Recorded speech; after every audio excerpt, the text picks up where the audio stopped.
Assalamualaikum warahmatullahi wabarakatuh. Baik, pada kesempatan kali ini saya akan berbagi bagaimana cara menyusun modul ajar yang disenangi oleh para dosen penguji. Nah, adapun yang harus kita lakukan, pertama kita harus membuat covernya terlebih dahulu semenarik mungkin. Ya, bagaimana cara membuatnya? Kita bisa menggunakan program bantuan Canva, karena di Canva itu lengkap fitur-fitur yang sudah disediakan, tinggal kita menggunakannya saja lagi. Kemudian di dalam membuat modul ajar, sebaiknya kita membuat dalam bentuk tabel. Kenapa saya mengatakan demikian? Karena dalam bentuk tabel ini bentuknya lebih rapi dan disenangi kebanyakan dosen penguji. Kemudian di samping itu juga dalam penyusunan modul kita harus paham bagian-bagian dari modul itu sendiri. Yang mana yang pertama yang terdiri dari identitas modul yang memuat penyusun, instansi, tahun pelajaran, jenjang sekolah, mata pelajaran, fase dan kelas, materi, capaian, pembelajaran, dan alokasi waktu. Nah, sebenarnya modul ajar ini perlu diketahui tidak ada yang baku, jadi tinggal kita yang menyesuaikannya mana yang lebih menarik, dan kita harus paham apa-apa saja poin-poin yang penting yang harus kita susun, yang harus kita buat di dalam modul itu sendiri. Kemudian kita menuju yang B, kompetensi awal. Bagaimana cara kita menentukan kompetensi awal? Maksud dari kompetensi awal di sini adalah sejauh mana kompetensi awal yang dimiliki oleh peserta didik terkait materi yang dia pahami, terkait materi yang akan kita bahas. Jadi sejauh mana pengetahuan awal kognitif yang sudah dimengerti oleh peserta didik. Di sini peserta didik sudah mengenali berbagai jenis hewan yang dapat ditemukan di lingkungan, karena materinya berkaitan dengan mari kenali hewan di sekitar kita. Kemudian kompetensi awal yang kedua, peserta didik sudah memahami ciri-cirinya, fisik, perilaku dasar dari hewan-hewan tersebut. Kemudian poin yang kecil adalah profil pelajar Pancasila.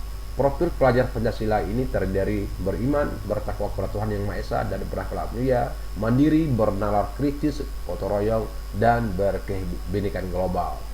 Kemudian sarana dan prasarana yaitu terdiri dari buku siswa, Kementerian Pendidikan, kemudian riset teknologi, buku guru dan buku siswa, kemudian media pembelajaran, gambar, media presentasi. Kemudian yang E, penyakit target peserta didik.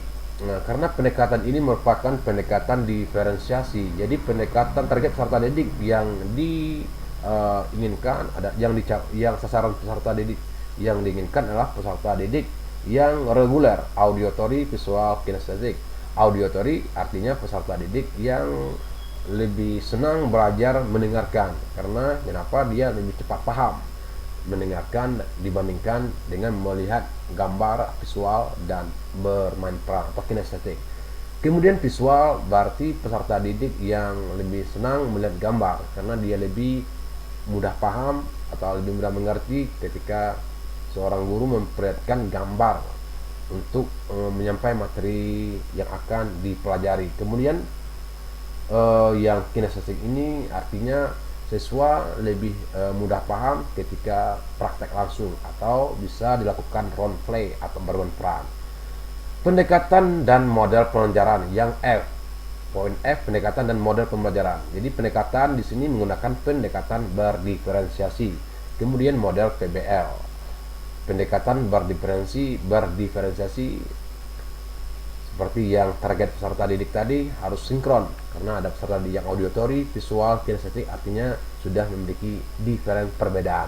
Kemudian model PBL, problem based learning. Jadi model pembelajarannya menggunakan sintak problem based learning.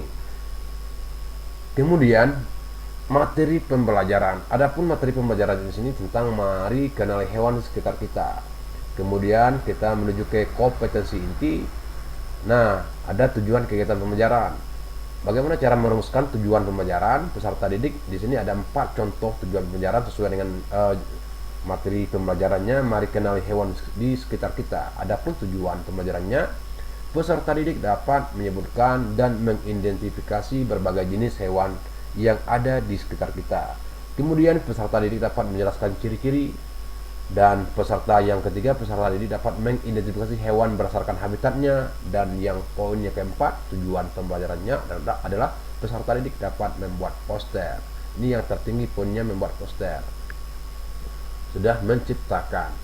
Kemudian pemahaman yang pada kompetensi inti di samping tujuan, poin yang B adalah pemahaman bermakna. Apa saja isinya?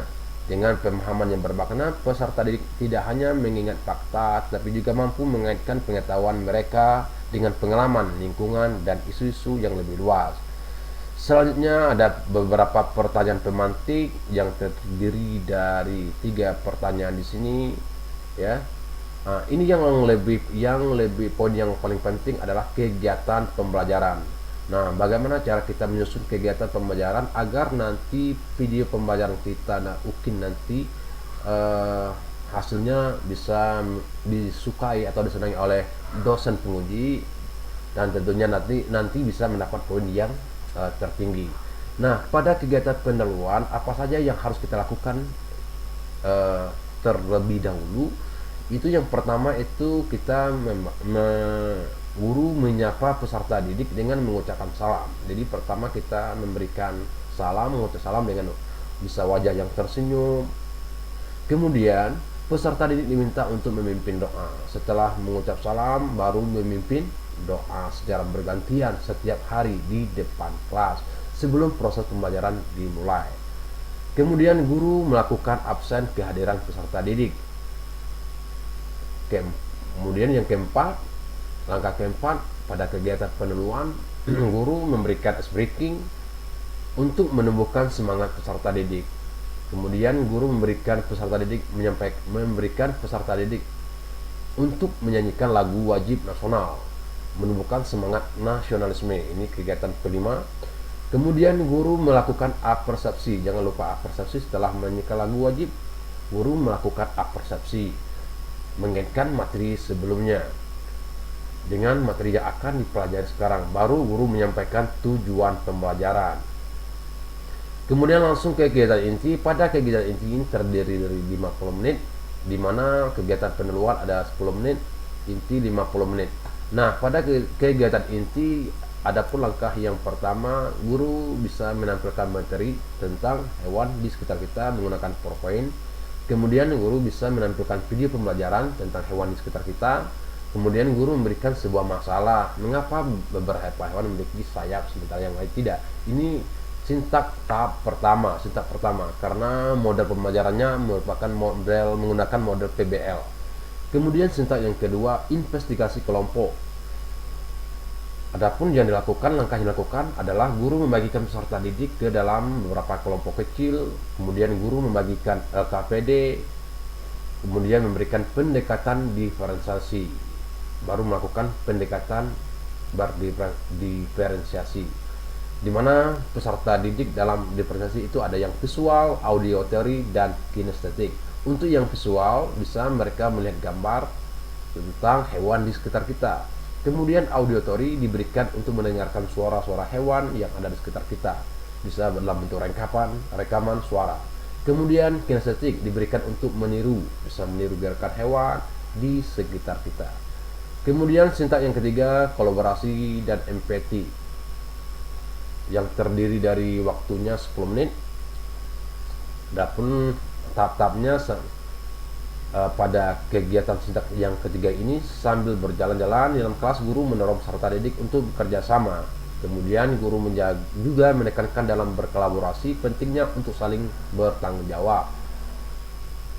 Kemudian pada sintak yang keempat baru presentasi pemecahan masalah 10 menit. Setiap kelompok mempresentasikan hasil belajar mereka tentang hewan di sekitar kita. Kemudian kelompok lain dapat memberikan pertanyaan atau masukan. Kemudian langkah berikutnya guru memberikan apresiasi atas kerjasama yang baik pada masing-masing kelompok. Kemudian kegiatan penutup 10 menit. Jadi yang dilakukan pada kegiatan penutup ini, guru memberikan beberapa soal post test untuk mengukur kemampuan peserta didik. Kemudian guru dan peserta didik membuat kesimpulan materi yang dipelajari.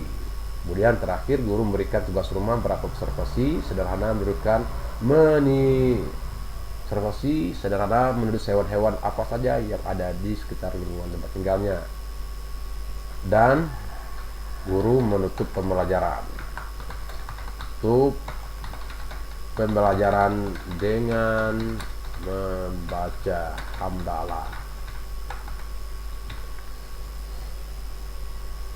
Ya, nah, demikianlah bentuk gambaran modul ajar yang untuk pembuatan video kin. Semoga informasi ini bermanfaat. Ya, yang lainnya ini sama saja. Ini rubriknya, ini sudah lengkap rubrik. Ini bentuk LKPD-nya, kemudian bahan baca. Ya, semoga dapat membantu. Sekian dan terima kasih.